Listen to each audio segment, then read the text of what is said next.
jarama heɗiyankoɓe radio mobile école colline e radio communautaire Salémata e hande ko weltare joguiɗen par ce que ɗen wondi ɗo e hoɓɓe teddiniɓe eɗen ɗo e formation résilience société civile ɓe wonɓe Kédougou joni hande mom ko jarnugol on tum par ce que yon ñande kala eɗon heɗade o radio joni ko wonani on ɗo hande ko présentation ko Joseph Boubane miɗan jogui ɗo hoɓɓe manam oɗo no wine Seyni Gassama yiɗo to e Dar Salam goɗɗo no wiye Juma Wuri Soirée grande dame de fer e commune Salémata e madame Germaine Boubane to e commune Oubadji.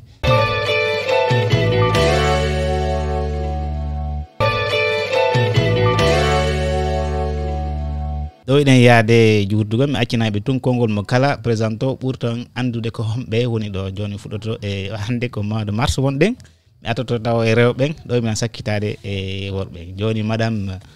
Germaine Boubane on jarama. On jarama non kadi on jarama mi salmini on jama heɗitoɓe radio communautaire Salémata min ko Germaine Boubane mi yinete deuxième adjointe de la commune d'Oubadji mi weltani on jarama fota. On jarama mama Germaine Boubane adjointe maire commune Oubadji Oubadji naɓe a hewtike ɗo on jarama fota e noddigal mon e radio école colline on jarama e naw jemma jarama de ñalle jam kongol on jan nala ton golle ɗen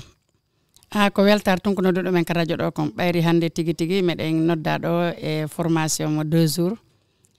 tigui tigui ko min Juma Wuri Soirée Salémata ɗo ari salmingol jama on ka radio ɗo ɓayti wona ɗuɗude haala wona ɗumannude ko arde tum ɓeydodira ɓayri ɓe ari ɓeydi tangol men meɗen weltori ɗum moƴƴa sabuna si goɗɗo ko joguiɗa o ko joguiɗa si tawi a ɓeydanama a tawa hino hani e ma no hani e jama on hande o formation ɗo haysi haaɗi ɗo formation on mom waɗi nafoore machallah ko ɗum e woni présentage ɗo wassalam. On jarama nena Juma Wuri Soirée joni arten tun jonne champion e Seyni on jarama min ko Seyni Gassama si on membre de la CCJ de Dar Salam. Mbiɗon salmini yimɓeɓe ka radio communautaire on fof. On jarama Seyni on jarama nena Juma Wuri e nena Germaine joni hande mom ko weltare comme no mi wiron ɗo eɗen ɗo e formation wondi ɗo e projet Sen Résilience wiɗo Sen Résilience hande mom ona première e nder département men Salémata joni dal eɗen janggude on wiɗo eɗen wondi ɗo e formation 2 jours joni on ɗon formation tigui tigui no wodi ko ɓe woni on jannude par ce que sa wi formation manam ko jande ɓe hokkoyon ɗo dal connaissance joni nder ɗon jande ɓe jannude on ko heewi nder ton ɗo eɗen natude ka thématique on yi hande ɓe waɗi présenté hande e troupe théâtral en daari hande théâtre dal e joni onon e o théâtre ko honno woni e ko jangguɗon tigui tigui nena Juma Wuri fuɗɗoto e mum e kay a jarama o théâtre o okkimen hakkille ɗuɗuɗe kadi min waɗino o formation min waɗino o sensibilisation kono yonata ɓe andini men hande sa yi koɗo ka galle ma watta yi koɗo mo yiɗa ka iwri wo ara wiyamo bisimilla ka galle ma surtout menen rewɓen min yiyay tun koɗo men inna bisimilla ɗo e ɗawide goɗɗo bisimilla wi accu ha mi nodda moodi an haysi wiyama yo nato ka galle sabu sa wernimo moodi ma ala ton o aroyi o wi o yaltata ko an addi probléme mo ka galle kala mo yiɗa koɗo sa hiwrike mo hay wata jonnumo jungo sakko wona sabuna woɓɓe ɓen no way sa jonniɓe jungo no gasa hay so yiɗano wonde o wonay ko forcé hande ɗum no sa yi koɗo ka galle ma wata wernumo a anda ka iwri ɓe holli men ɗo so tawi a werni koɗo jonnalmo dentité makko o jonnalma kaydi fus kala conséquence waɗoyɗo an wernuɗo mon hiɗa tawa e mum ɗum ɗon okki men hakkille ɗuɗuɗe ka formation hande. On jarama nena Juma Wuri joni mi arta tun kadi e Germaine toujours e on ɗon théâtre onon ko honno woni ko marɗon ko hakkille mon ajuma ko mun pere mbang ayewul ko me gangi jan kini ro gr théâtre ngun ko ni vraiment théâtre no o ye ka hor mbang il ko banjilana ata an jenene il ko parce que théâtre ngun ko ni vraiment meneng o ke menano o tumi parce que gangun kon kimi meneng doro alier agena mo ko taya he ko valiera no go jeli gr galeri wa ma grangul dono ko taya alieran doro gante ho ngatli meneng grangul il faut onono kon aliera jo bargu kayta o manake bet ado agena wujuk ngo tayam lalo gre mun parce que doro wujiga batutum problème yi yo ko kala hara wuju fo hono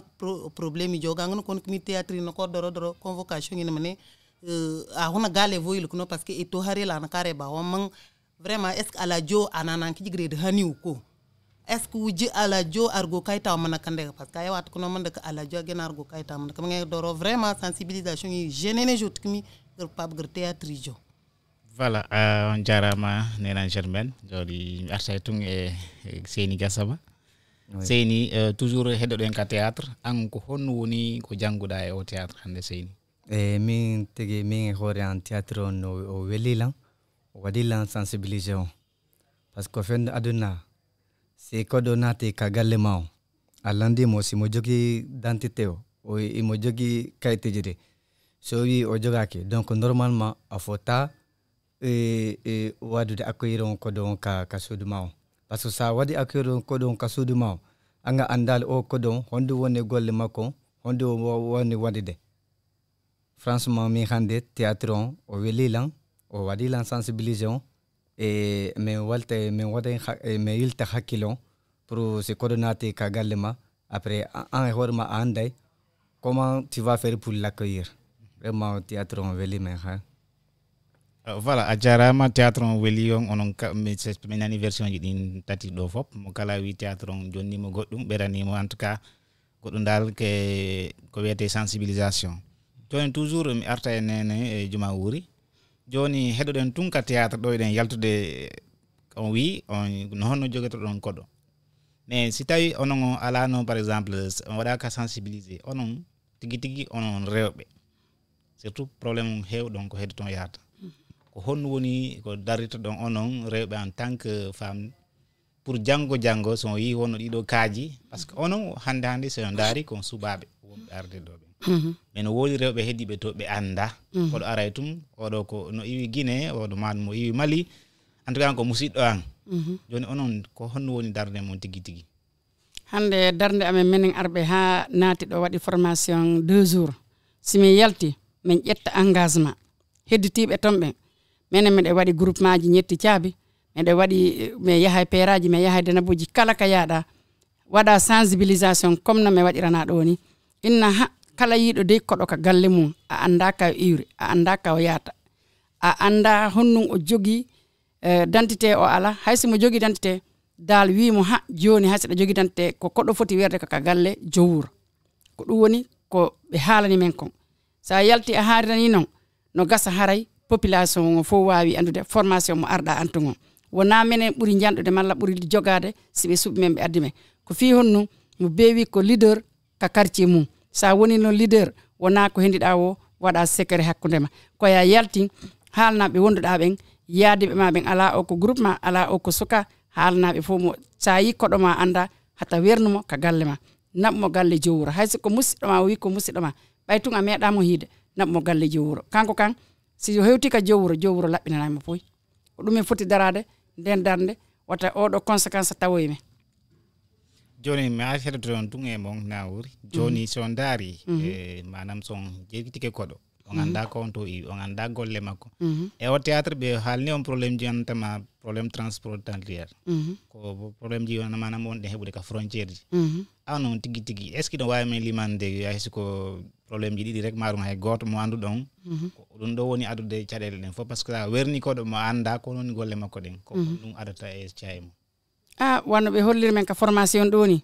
o do o ari o wi himo e jawdi ndi ino wel hebude bayti o ndaari o tawi ko ƴettugo sukabe forma be bandiyagal dum wawa hebude jawdi si tawi o addi ndi jawdi o weebinanima am mila don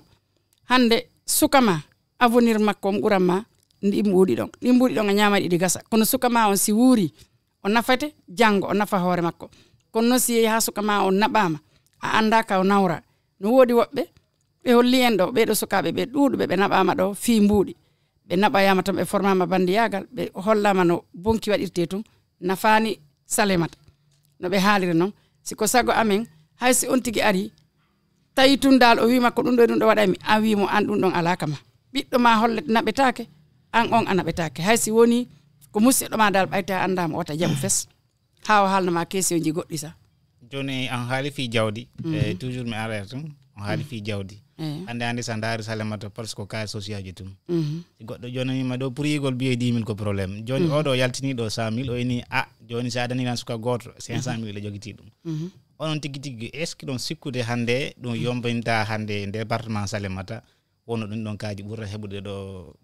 ampleur miɗo wawi wiide yombinay quartier ji go yombinta quartier ji go fi honno hande no wawi wonde min mi janga kono ɓiɓɓe am ɓen no jangi te kadi sa nani oɗo formation a wawi wa janguɗo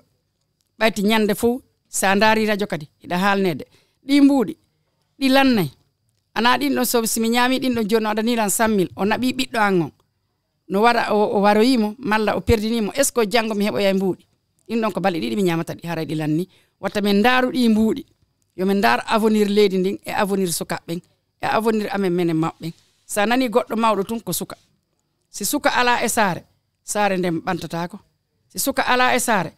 nde yarta yeeso ko ɗum waɗi watta min ƴettu hakkille men mi waɗa ka jawdi waɗɗo hakkille mum e jawdi wo a yarta hay nokku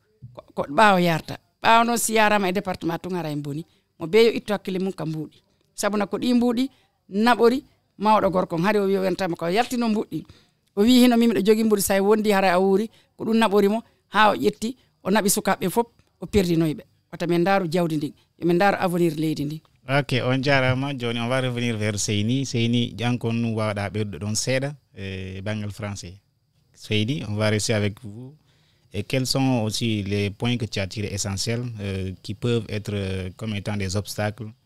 liés aux problèmes transfrontaliers vis-à-vis du théâtre que tu as regardé? Bon, concernant ce que j'ai retenu sur la formation d'aujourd'hui, franchement, la formation d'aujourd'hui, ça nous a permis de mieux et ça nous a permis de connaître comment on peut accueillir un étranger. Surtout dans les régions, dans les frontières, surtout les frontières là. Par exemple, un Guinéen quitte en Guinée pour venir au Sénégal. Et toi, tu l'accueilles. Tu ne sais pas c'est quel genre de personne, ou bien surtout c'est quel genre de nationalité. Franchement, la formation d'aujourd'hui, surtout moi-même, parce que moi, c'est ma première fois de vécu ces genres de formation. Mais ce que la dame a fait aujourd'hui, et en demandant à l'étranger les papiers. Si c'était moi en premier lieu, je n'allais pas la demander. Surtout le vieux, ce qu'il a fait. Au Sénégal, aujourd'hui, surtout à Salémata ici, si un étranger vient pour te demander une chose et que tu refuses, s'il sort de l'argent, facilement tu vas accepter. Parce que pour corrompre les gens aujourd'hui, il suffit si tu as un peu d'argent, tu peux obtenir tout ce que tu veux. Maintenant, comme a dit ma mère, l'argent, on ne doit pas consommer, on ne doit pas accepter l'argent en naissance de nos enfants.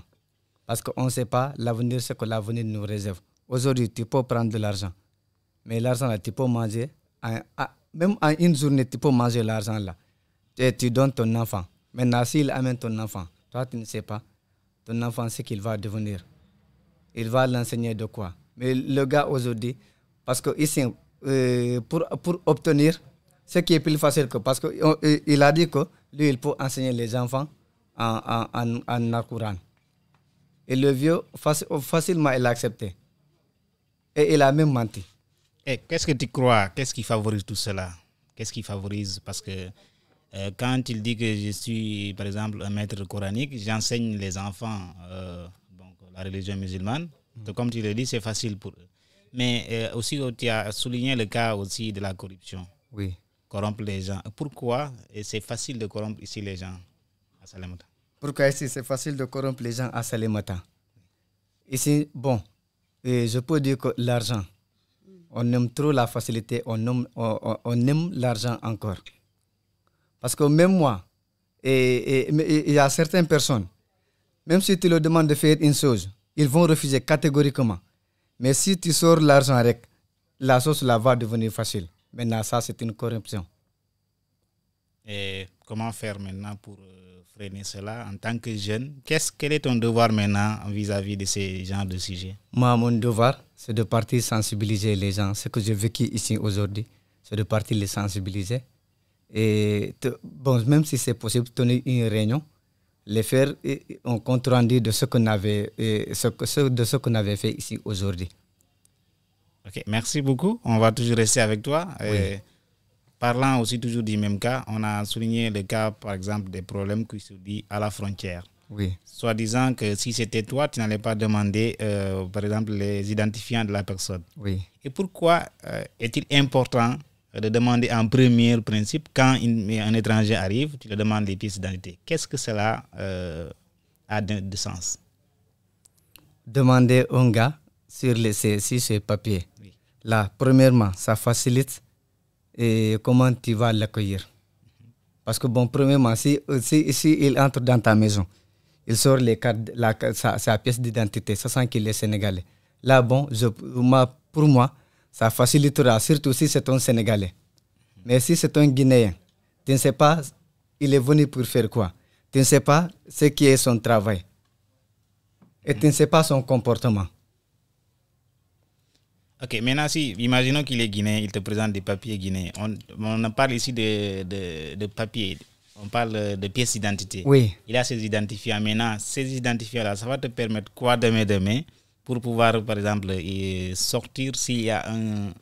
incident dans la société lié par l'entrée de cet intrus? Bon, l'entrée de cet intrus,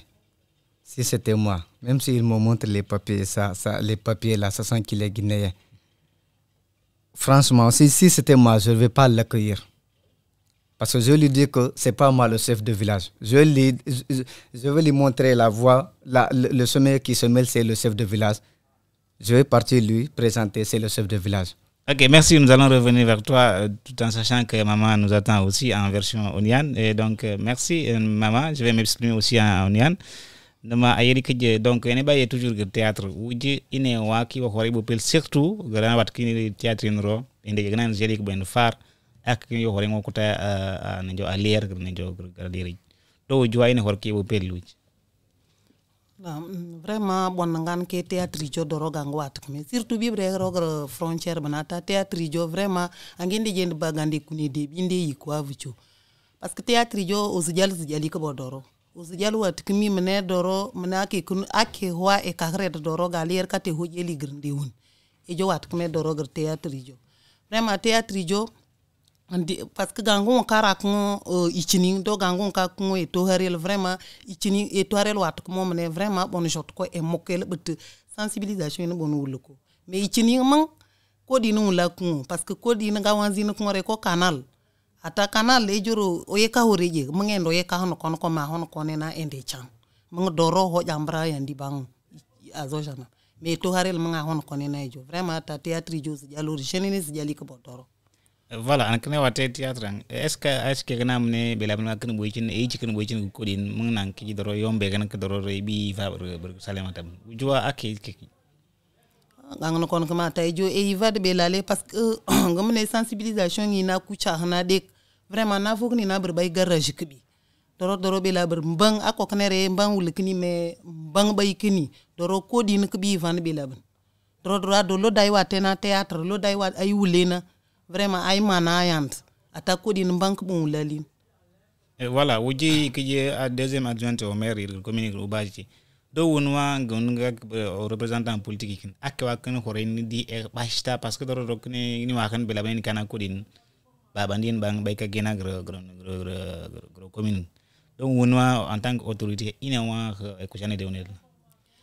erk me hamed de ro ko janon de bon ayam pian kenya na rempere eni di o sensibilisation eni pemra bende be ngir ba ngul bande bi mene ngam ela bene bi puni vraiment mene doro agena ko dikmi anami no kono mene o ficha kor bangul go ficha kor ba jore bi go ficha kor bi kmi anami no kono ejo hurik betvana ak en tant que leader betvana et de chalvana il faut eni mi nang mini de chan be laban doro eni nang mena gena ko di vok ne ligende doro gne ko di no voso vakane dale parce que ko di no ko mulan mais doro il faut au sensibilisation ok xenyam be laban eni bi ko reni bi eni pem hale bi puni be laban do kul betvana en tant que balongo gami mini de chan o bajor marol en bi chotnan ban dien bang parce que ejo ko hur ngam no bajol na vok ni nar kin bi katan pologr ban dien bu ngovana gni mi darawe kini a chetran attaque yangan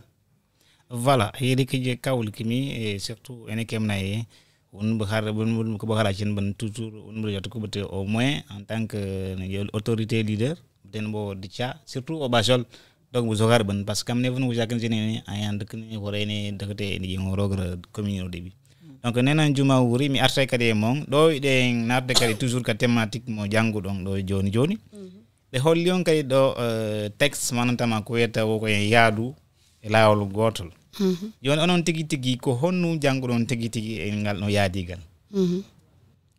min ko mi jange yaadigal ngal be wi hande siko mi maire ko yimbe ben subila wadi la maire fewndo ko mi faala maire yaagal ngal mi yaadi e yimbe ben ha mi hebi maire on mi woni maire hande kala ko wadaymi yomi wadu impliqué himbe subunobe lambe fu siko mi reño mi noddi yomi noddu fo reño ngon mi andina be mi do jogi hande reño conseil municipal si men ari ka reño bendo ko foti wodde ko conseil ben tum tay ko ƴettugol para ko conseil ben tum kono anga andini himbe ben ko honnu wonda wadde ko fonnu fodda wadde don himbe ben fo o yaadi e golle maden kono si tawi woni mi halanta goddo hay hunde min ko mi président groupement mi waday min tun décision mi halanta goddo haray don mi hida yaade e yimbe ben neddo non tawi tun ida buri goddo a naboraymo siya ndari odo fi o ala goddum malla ko handicapéjo mi inni min ko min tuyata bay min ko mi wata naborde beedo be ala hay hunde be comportaki haray min mi moƴƴa wonde leader e quartier woni non yaadugol kala ko watte yaadu e jama on sa yaade e jama on tampata kono non sa woni feerejo nyande go a yiyoya kono kambe ko be yidi hande tawi tun a woni neddo moƴƴo ka mon a yaada e yimbe ben heditodabe o tawi ko antun kadi dirisata haysi woni ko mi woni kaari yomi yaadu e jama on kala ko mi watta mi yaada e jama on dum don kadi be holli men dum do hande voilà e kadi e misal be wi hande hay ko pera ma dum ko denabo ayay tun toujours différence no ton joni onon ko no wawa don jonde kadi don comme conseil wano ko be haali do kon be haali be inni kadi hande wayi waka ziyaraji annuel menen ka amin mi ƴette exemple amin menen simi wadi wano ziyara ni simi wadi defu gongo si addama be inna do ka tewon dudi den be inna ko mawbe ben malla maire be ben be yaadi ben malla conseil département e be yaadi heddi ben pourtant ben to kadi ko yimbe sibe wanni be do miranyiri be wadan o do miranyiri façon on don be fo be anda dal hibe fota ka ƴiƴam bandu be fo be fota ko kaynen gawoni burude hoore men kono ka ala tagito o wi fo no fota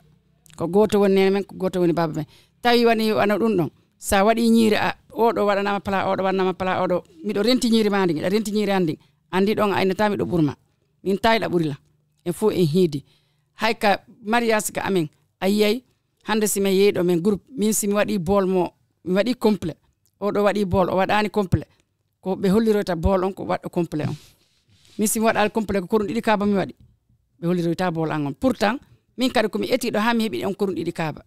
ko moyen woni mi ala fi complet simi hebi no moyen min kadi mi waday complet kono don be hollirota dum don fo ko exemple wona yaadigal moƴƴal siko yaadigal moƴƴal si goddo addi sariare o da addi bol mo 50 hollu fo ko addi ko badi kankadi ko ari ko haajuma on hollu fo ayey wano be jetti do exemple be wi tawi wano mayde wadi ka mo ala goddum hay hunde ka be surrata modon e ka be surta jogi do wana gotum dum don fo ko exemple wona yaadigal moƴƴal hande be holliri kadi do be inni en hande debbo si golli dum do yo gorko gollu dum do si woni debbo fittay lawbay yogay defay an gorkon ko sa arti tun jemma wona e sa nyami a lotike nata walda pourtant debbo ngo nyalli golde jemma kadi o danta ko be wi mo be yo gollir dum do kay ko don buytay tampere debbo buytay tampere gorkon voilà on jarama nena ko no sikku don joni tigi adata dum don dido incompréhension ji manam wobbe go sikay be buri beeda wobbe go bala sens dal onon ko no sikku don woni adude dum do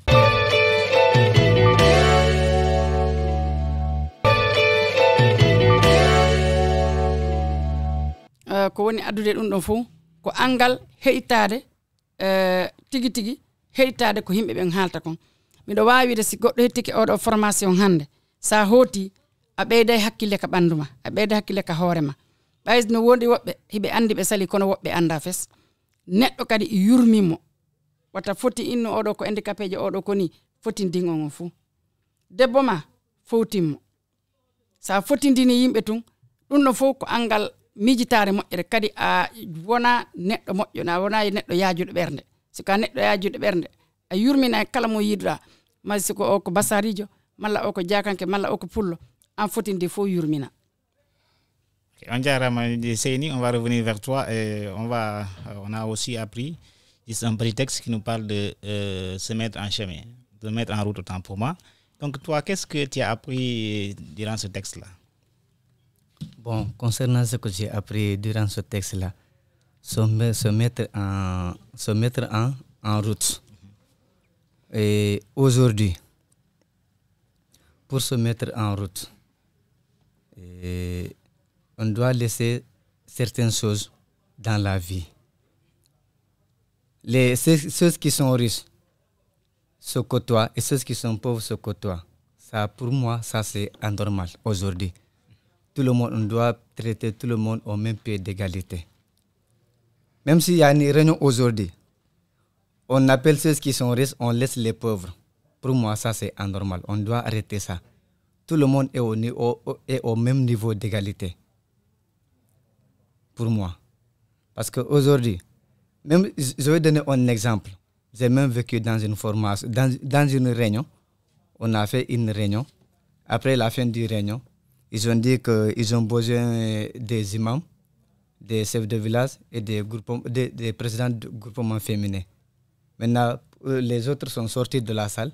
Les imams, les groupements féminins et les chefs de village, ils ont donné chacun 5 000. Pour moi, ça c'est injuste. Les autres qui sont sortis là, pourtant, eux aussi, ils sont venus assister à une réunion. Ils ne sont pas venus comme ça. Ils ont été appelés. Donc, on doit traiter tout le monde au même pied d'égalité. Si les imams ont eu, même si c'est 10 000 francs, ou bien même si 10 000 francs, donc les autres doivent avoir 10 000 francs. S'ils ont reçu 5 francs, les autres doivent avoir 5 francs. Pour moi, là-bas, ça c'est anormal. C'est un exemple que j'ai donné, et c'est un exemple que j'ai vécu. Et pour moi, là-bas, c'est injuste. Et quel conseil peux-tu donner maintenant aux gens pour qu'ils puissent même réduire? Parce que je ne dis pas enlever complètement, réduire cela. Le conseil que je donne, et on doit appeler tout le monde, même pour prendre une décision. Il ne faut pas prendre une décision toi seul. Il ne faut pas concerter quelques personnes, prendre une décision. Il faut appeler tout le monde. Tout le monde a le droit de parler. Mais aujourd'hui, par exemple, si un maire parle,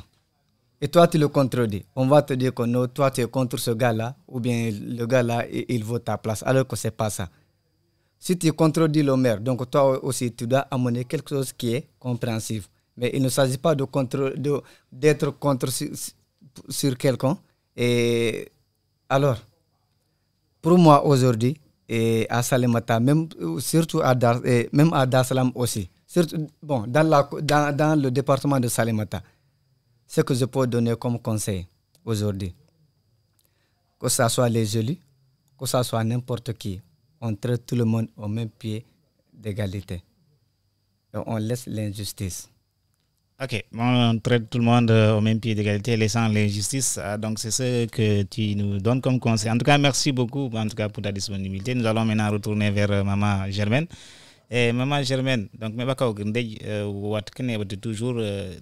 kayta gnan wazen banbo mne energie ne punya mat. To je grand yi ne yo gre punya ngo bela ban may mbim bukni. Donc wujwa akeski kikni ye gre punya ngo halika alabat kreo poker na grajanda. Gangu ulkme gre gra kayta ngo ngre kni onyonde punya matong menengeng menene ilaya yi. Doro jalan ganga mane kan diki eji kan eji je nangal grade ki jen do grade ka jant mangen bela ban na vogni na barnan ka a chapit kni bi chapit na gerba jerta ban be ndeje mangen ga doro mane chapit agena idala agena je de mana jo akoho wala ajo akoho doro ek ayam pian pakene bare eneje e penya e mat ado mem bar sokra ka ban bar sokaya ka ban ayam pian pakene be mulaliye grunye parce que angulra re kini ne die doro agena mumana le doro ujala na wat nga fukite kujo nyong damana ina gena wa mene ga kijendu ujifo e jingat ujifo je choto nangana onangana ngol ujiga bata waje paina nyoy mange e pay dende yela mange bulunda ni cheter ujilano enumla angulrang ek andamat man kono hor en ngata kan gronyonde yekini je man kono hor en chota kan ende je ngeglay bat. Ok, ayri ki beteme bako toujours wat kene toujours gang rek mina chapitre ni bela ben. Bojo kan mi wat mane bojo rek bi ni kubun bojo ani kubuna. Donc dor même grand hernde ba ko jod opana.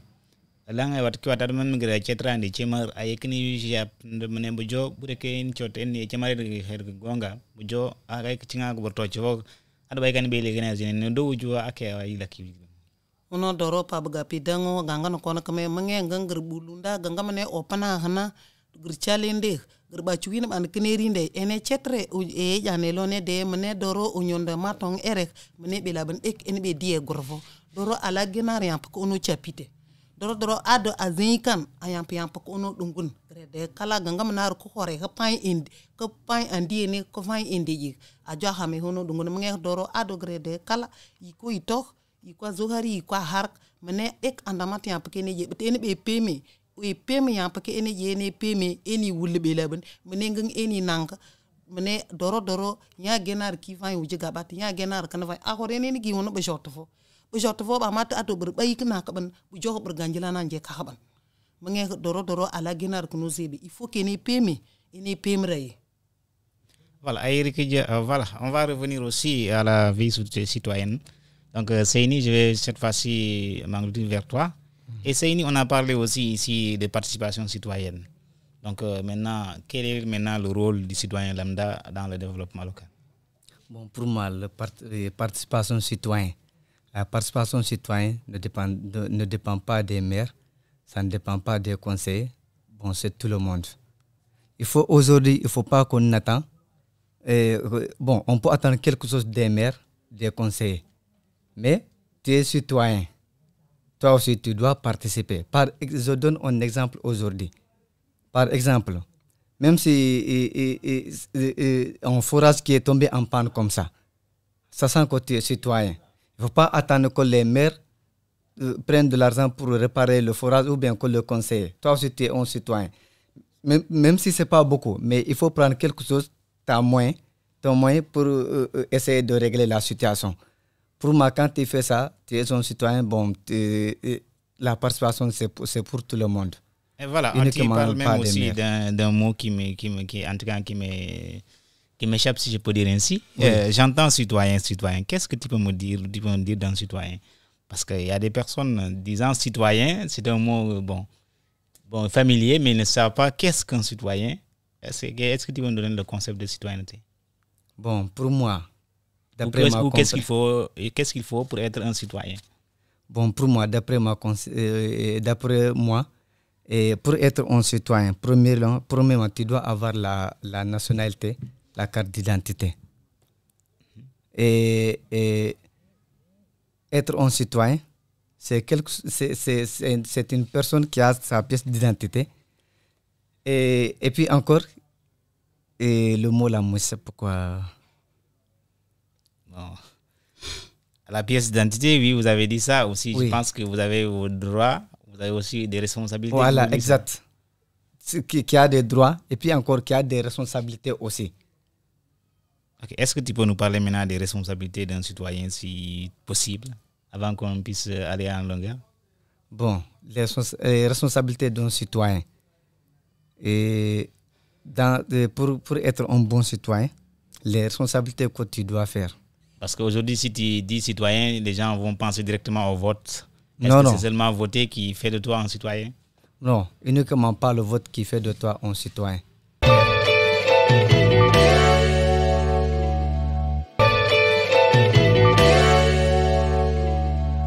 Et donc, on va revenir vers Maman Djoumaouri. On jaramad onondal on be hedianko be radio mobile Écho des Collines et radio communautaire Salemata.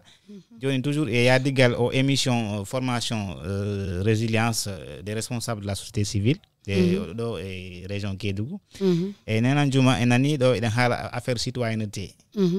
joni onon ko honon tigi tigi famuɗon e ɗum ɗon e affaire wonde citoyen citoyen no fuɗɗi wonde responsable ka galle ma si neɗɗo a woni citoyen tun ka galle ma taw fuɗɗa wadde comportement moƴƴo ka galle ma ka famille ma sabuna si neɗɗo a wonani hay ka hoore ka galle mon ɓe hoolakima ɓe hikkinama hay nokku a wata wonde citoyen nokku go honno woni citoyen kala ko ɓe gurde watta ya taweɗa ange maɓɓe waɗi ɗon jogoɗa no oɗo harini jogoɗa dentité ma sabuna hay réunion hande si ɓe noddima ya réunion no ɓe noddir men ɗo ni simi wonano citoyen ɓe wawila noddude min mi heɓata feere mbiɗa jokki golle ka galle an haray mi wonani citoyen ko hoore an tuwo mi e dogande mi doganali ɓe wondumi ɓen sa woni citoyen a jippina e hoore ma a yaada e yimɓe ɓen anda ko honno fuɗɗa wadde anda ko honno fuɗɗa accude ko nafatama nafa yimɓe ɓe wonduɗa ɓen wona wadde e ɗum an hoore ma a wata wonde citoyen a yatta e goɗɗo a haldata e goɗɗo a jokkata golle ko woni haqiqa hande haysi ko suka onon ɗo kon sukaɓe hande so tawi wonno tun jokkugol ka saare doga yara suuɗo yarto est ce que hande ɓe halfinteno ya ar waɗa ɗo waɗa men ɗo introduire ka radio ɗo ɓe wattano ɗum ko ɓayɗa waɗi hoorema citoyen ɗa waɗi hoorema correct ko ɗum si ɓe ƴettuma ɓe wima ya won ka radio a waɗa e hoorema correct ko ɗum ɓe anditama ko a citoyen si woni argor ka réunion kala ko haalta sa landike ɓe jonnali ma wata haalo accu ha ɓe jonnama andinaɓe an ko responsable hoorema sina ɗum ɓe yawtoma e joni toujours kono sikkuɗon on ɗon citoyen watta ka ɓantare leydi makko eyyi ka ɓantare leydi makko hande kanko hande wano ka andi si ardi ko ɗum ɗoji feddeji waɗi no ara ka fedde politique hande si mi woni citoyen tun mi wata mi inna hande miɗo ka parti sonko janggo miɗo ka parti oɗo janggo miɗo ka parti oɗo est ce que miɗo woni citoyen ko nokku gotu wonta parti mo wawɗa wonde o woni nokku gotu a heɓa ɓe watta convaincre yaha halnaɓe min de oɗo parti yiɗumi yaɗiri ni waɗiri ni yaaden e hoore ɗon mi woni citoyen miɗo ɗaɓɓude mi wallito candidat an on min tigui miɗo wawi wonde so tawi ɓe yiɗilan e hoore ɗum mi waɗi ko foti mi wadde kono arɗo wo mi halda e makko arɗo wo mi halda e makko ɓe anda honto wonmi hande wano ni simi nani ka quartier amen ɗo woɓɓe no haaɓi miɗo wawi yaade mi ƴetta engagement an wona mbuɗi mi jogui wona e fus mi yaha mi yewtana ɓe ha kamɓe ɗiɗo mo be ɓerde maɓɓe jippo ɓe acca guere on ɓe inna min acci kono ko sabu ma mi waɗi ko citoyen foti wadde sa nani yiite no huɓɓa ka quartier ma woɓɓe no sonka ya ƴetta engagement wona okkugol ɓe goɗɗum kono ya yewtanamo be maɓɓe ha faama joƴƴinaɓe kamɓe ɗiɗo ɓe yewta ɓe famodira a woni citoyen a waɗi ko foɗɗa wadde kono noon tawi ɗum fof a wawata ɗum wadde kono a wiyaka ya waɗu haalis ko Allah okkata kono noon a wonay citoyen hande wano oɗo haadi ni si forage amin boni mi yalta min na quartier on ɗo eɗen habbade ko maire waɗanta en fi honno sen okkama forage waɗen cotisation mo be sappo fi janggo e jaam lewru kala sen wallini 5000 lebbi sappo ɗiɗi heeɓi gulu sappo ɗiɗi ɗin si forage men on boni e watta forage men en haray landaki maire o ara tawa watti inna ha kombo watti ɗum onni menen kadi ha komin citoyen min watti min habbaki participation maire ɓay ko hoore amen watti mo be so tawi dari ke nden ɗo darde a habbaki toujours maire waɗantalan ɗum ɗo conseil département woni citoyen hoorema si ɓe yirima e ɗum ɓe anda hen sa a wallama ɗa foti wallede voilà on jarama presque on haali presque fop ko citoyen foti wadde e joni ndaare tun kadi joni bonondaji hewɗi no wadde ka commune ji toujours sa wi citoyenneté ɗum noon bokki e nder ɗon manam jogitagol ɗo moƴƴiɗi ɗi heɓuɗon e quartier manam ɗon wawi heɓude ɗo salle de classe par exemple sa daari hande sukaɓen e bewre mum no wawi arde bonna fenêtre ji ɗi bonna fop est ce que ɗon sa daari ɗon est ce que ɓen ko citoyen moƴƴo tigi woni ɓe wona citoyen moƴƴo sa daari hande iɗen jonna exemple ko woni o enen hewtani ga yo Allah dandu en sa daari hande ko woni wadde Dakar ɓe wona ɓe citoyen hande woni candidat ɓen no jooɗi ka mum ɓe ala wadde hay hunde joni yimɓe no yaha tun sunna otoji lanca galleji lanca l'école ji ɓe wona ɓe citoyen hande kala laamiɗo si Macky Sall yeeyi aroyɗo wo aroyɗo so jokkata ko moƴƴintingol ko bonna kon est ce que ɗum ɗon avancement waɗay ka Sénégal e nder 2 ans avancement watta ɓayde joɗo yiɗe wo en anda hombo joɗoto kono on ɗon si aroyta ko bonnugol wattugol ko bonnano kon o jokkata ɗum waɗani citoyen suka o darto darnde ko nawrata saare makko yeeso kono yaago waɗa bandiyagal jokka laabi ɗin no waɗa ɗum ɗo sa yagal ɗum ɗo fof a wonani citoyen sa woni citoyen tun a ƴetta exemple moƴƴo.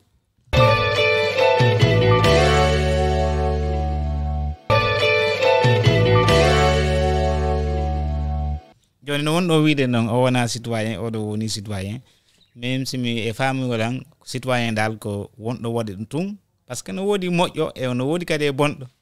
mais so wini wona citoyen a sikka oɗo a waɗimo exclure e ɗo citoyen vie citoyenneté foof kono komi fatti on tun andinde ko citoyen mais wona citoyen moƴƴo par ce que si woni citoyen moƴƴo so tawi woni hunde ɗon hawti ɗon o bonnata manam mi halli on comme no wawi heɓude salle de classe ma ɗum toilette ji publique hande hewɓe en anda valeur toilette ara tun utilise bona noon ko fof jeeyi mimi ha jaaka ko salle de classe mi ara tun mi fiɗa salle ji ɗin bonna fenêtre ji ɗin fof ɗum woni mi bonni komi citoyen sénégalais mais komi woni wadde ɗum on haali kadi yimɓe no sunude de bus ji ɗum noon fof ko citoyen de mais est ce que ko citoyen ji moƴƴi no fotɗen landade mais citoyen dal wona fiiɓa e ala wadde ɗum ɗo wona citoyen ka citoyen par ce que hande iɗa jibina e nder leydi Sénégal iɗa jogiti pièce d'identité ma iɗa wondi kadi e leñol par ce que hande leƴƴi ɗi no ɗuuɗi ko pullo ko basade ko jahanke ko sereer ko joola ɗum ɗon fof e leƴƴi no woodi e Sénégal ɓen noon fof no jibina e nder territoire sénégalais woɓɓe ko jogiti pièce ji mum ko woni tun ko remplissgol devoir ji mabɓe ɗi woni wala wadde so joni sen famille ko famingol tun yimɓe ɓen wongol citoyen iɗa wawi wonde citoyen moƴƴo iɗa wawi kadi wonde bonɗo joni ko noon terme tun haɗona noon wigol on wiyani ɓeɗo tigui on yaltiniɓe e Sénégal ko pour tun andingol on woɓɓe ko citoyen moƴƴuɓe woɓɓe ɓe moƴƴa joni citoyen moƴƴo on noon ko on ɗo woni andatama vie politique waɗa participer o yaha waɗa élection vote vie sociale so yiiɗo probléme aray no comme no wi ɗon aray jippino ɓerde mabɓe haare ɗo dal fitna immaki ɗon donc so yi kadi hunde ko yimɓe fof bokki o bonnata fuɗɗoro ko galle makko ha ko woni yaade ɗon joni on jarama dal ko waɗgol tun précision ɗo mbiɗa artude mama Germaine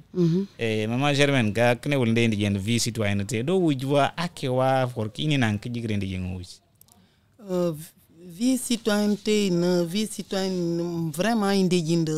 vraiment inde zibake parce que ga inere kini vie citoyenne parce que ujalan il faut que je nangamne ujugo droit ujalan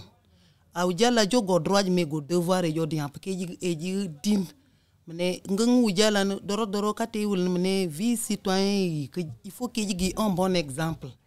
gre grand gre kunede ikir quartier ikir grangul ikir département ikir région haligre angulande il faut que ejigi un bon exemple e jenang ake waki ane yen gbi leben agenawa anahen nahen mene agenawa mene woten vo wala kay tanda ndo an jot ado i chot bebi jo dek mais il faut que jenang mene ngo droit de doro ga jot ki bebi jo mene ngo droit de doro o droit ko do go devoir e ordinang ke yam ke ji pratique en grangulande mene ngay chot un bon exemple ejigi grbi labri agena grenang kala mais agena ngende jeng foki vie citoyenne mene il faut que je mazine vie citoyenne ka vala ka wala ki ne dek mene ngeji dik la démocratie e jo wat comme voilà mo law kindi en démocratie toujours rek mene ayam yam ke gian kra do doro kan be wat nde doro be laban albi puni ganande jingo do wujuwa ne ki hore bi puni haleni gi chan be labar nan ki citoyen o de jenene parce que na gani na bur jenene na gani na bur ak tay gani na bur jenene do jine hor ki ba jenene ende jingo e kaparane tumir parce que vraiment sensibilisation to rike page eni page kol sensibilisation ni be labni bi puni mene la démocratie ku hore humlaw angulran parce que doro la genar yam pak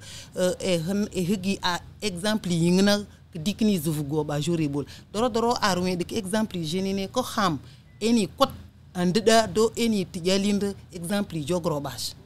Voilà, merci Ayrik. Je vais revenir vers vous monsieur Seyni, monsieur Gassama. Oui. Donc on va aussi juste vous demander une petite question. Donc quand on parle de participation citoyenne, donc Est-ce réservé strictement à l'homme ou aux femmes ou aux personnes vivant avec un handicap? Bon, la participation citoyenne, ce n'est pas lié seulement aux hommes, ni seulement aux femmes. Même un handicap doit participer. Que ça soit handicapé, bon, je peux même dire que même si quelqu'un qui ne voit pas, qui est aveugle, lui, il peut participer à la citoyenneté. Et là, dans ce cas, maintenant, tu parles de cohésion sociale. Maintenant, comment renforcer cette cohésion sociale? Pour renforcer cette cohésion sociale, on doit se tenir. On ne doit pas regarder que telle personne est de telle race ou bien telle personne est de telle ethnie. On doit tous s'entretenir et se tenir pour participer au développement de la citoyenneté. Okay, on doit laisser les races de côté. Ok, en tant que jeune, quel est ton combat vis-à-vis de ce renforcement de cette cohésion? En tant que jeune, mon combat pour le renforcement de cette cohésion sociale. De cette cohésion sociale. Ce que je dois donner aux jeunes comme conseil, et les jeunes doivent se tenir. On doit laisser on doit laisser, comment dire ça encore? L'indifférence. On doit laisser l'indifférence de côté. On ne doit pas dire que telle personne est Yahanké ou bien telle personne est Bassari ou bien telle personne est Paul. On doit laisser ça. Si on veut participer à la développement de notre localité, on doit laisser ça de tous côtés. On doit s'unir, se tenir, main dans la main pour participer au développement de la localité. Voilà, merci. Je vais aussi juste m'abondir aussi à une autre question. Comment maintenant vivre ensemble? Comment renforcer le vivre ensemble? Comment renforcer de vivre ensemble? Oui, comment vivre ensemble dans cette communauté où on voit, tu as parlé tantôt ici qu'il y a des divergences entre donc Peul,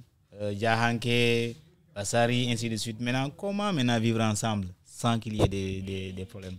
Aussi, quand on voit, il y a aussi le vivre ensemble, nous voyons du côté, il y a la religion. Il y a la religion musulmane, il y a la religion aussi chrétienne, et il y a aussi ceux qui sont là pour les pratiques ancestrales. Maintenant, comment ces personnes doivent vivre ensemble sans qu'il y ait de problèmes? Bon, pour moi, on peut vivre ensemble sans qu'il y ait de problèmes. Par exemple, si un Bassari, il peut vivre un musulman, sachant que chaque personne respecte sa religion. Par exemple, aujourd'hui, un Bassari et un Djahanké qui vivent ensemble. Le Bassari, il va respecter sa tradition et le Djahanké va respecter sa tradition. Parce que, par exemple, l'autre ne doit pas empêcher l'autre de ne pas suivre sa tradition.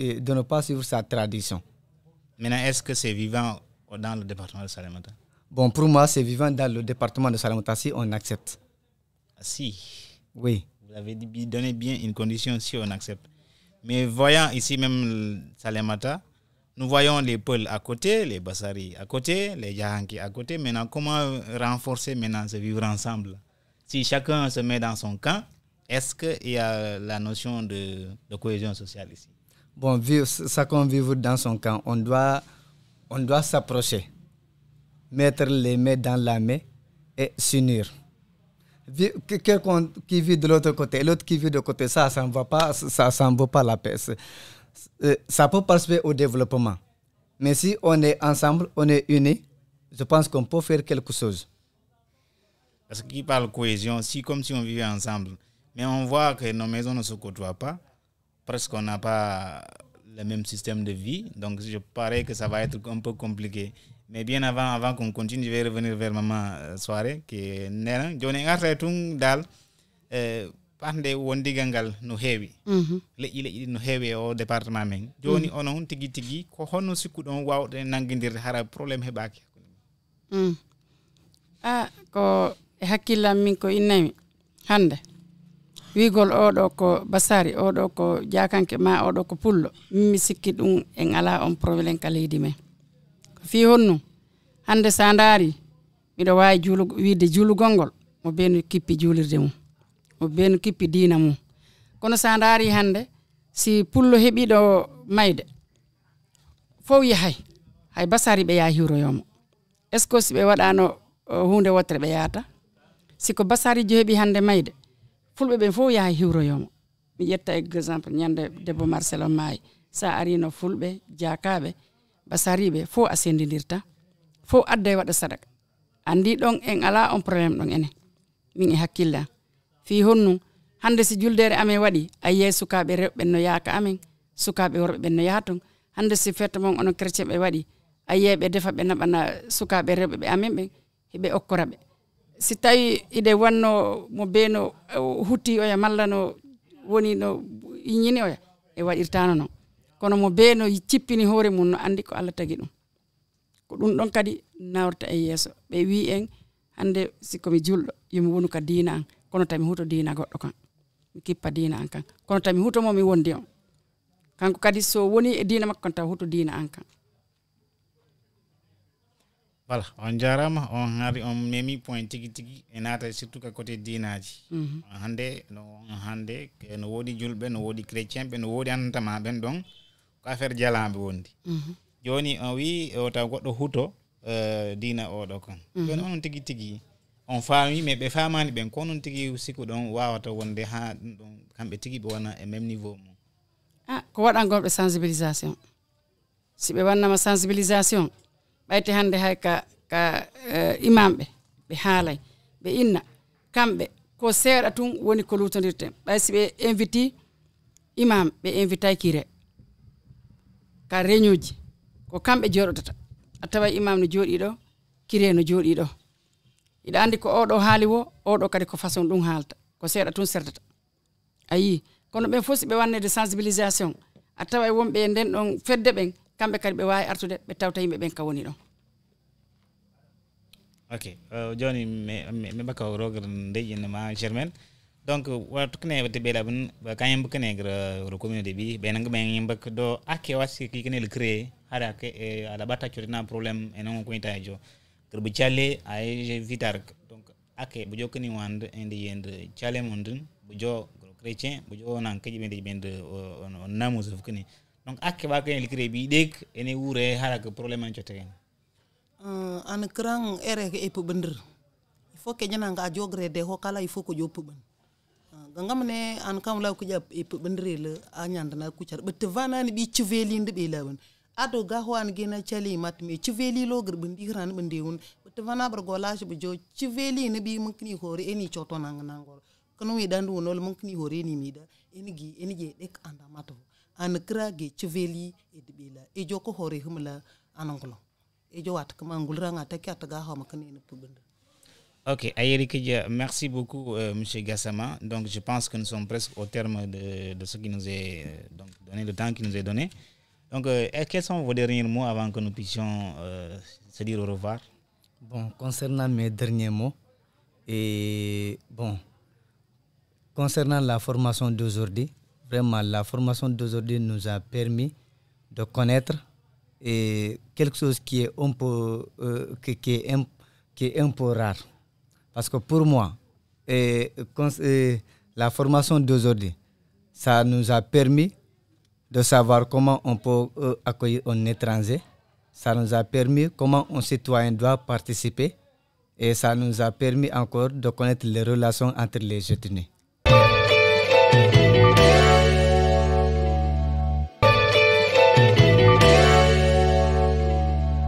Ok, maintenant, est-ce que vous avez une recommandation par rapport à la formation, à la fondation ou bien au projet de l'Alliance? Est-ce que vous avez une recommandation quelconque? Bon, tout ce que je peux dire concernant eux, on les remercie beaucoup de nous avoir permis de suivre cette formation, et vraiment on est content d'eux et on les remercie. Merci beaucoup, M. Gassama, d'avoir aussi bien voulu répondre à l'invitation de la radio Eco Mobile. Okay, merci. Et merci beaucoup en tout cas pour votre partage et pour votre disponibilité. Et Maman Juma, Johnny est heuti presque au secteur en Congol. Johnny, mais Johnny on tung au Congol mon sakiti ngol et côté surtout partenaire on ko hono tiki tiki de jogi donc halom. Manam ko formation tiki. Siname den jarni partenaire be ben. Sa yi dum do fo hande ko Allah e mabbe. Neɗɗo noon minen pullo me wi so tawi goɗɗo no yirgande ma ɓaawa a yirga rendu sina ɗum ko yirgate ko laaɓata si ɓe iwri sengo ɓe wallitade département Salémata département kadi foti iwrde ley tambitoɓe anda ko ɓe faala kon ko département Salémata yo yaaru yeeso kala arɗo hoota haalna himɓe wonduɓe ton ɓen no ɓe ardiri ɓe holli men ni min weltanoɓe min jarnaɓe min illa yo Allah okkuɓe ko ɓe faala kon ka département Salémata yo taw hara ko minen ɓuuri weltorde faale ko ɓe faala kon fof heɓe ɗum e département Salémata itten heedi heedango e Salémata itte wiigol min ko ɗum ɗo mo be daro darde Salémata no yaara yeeso miɗe weltani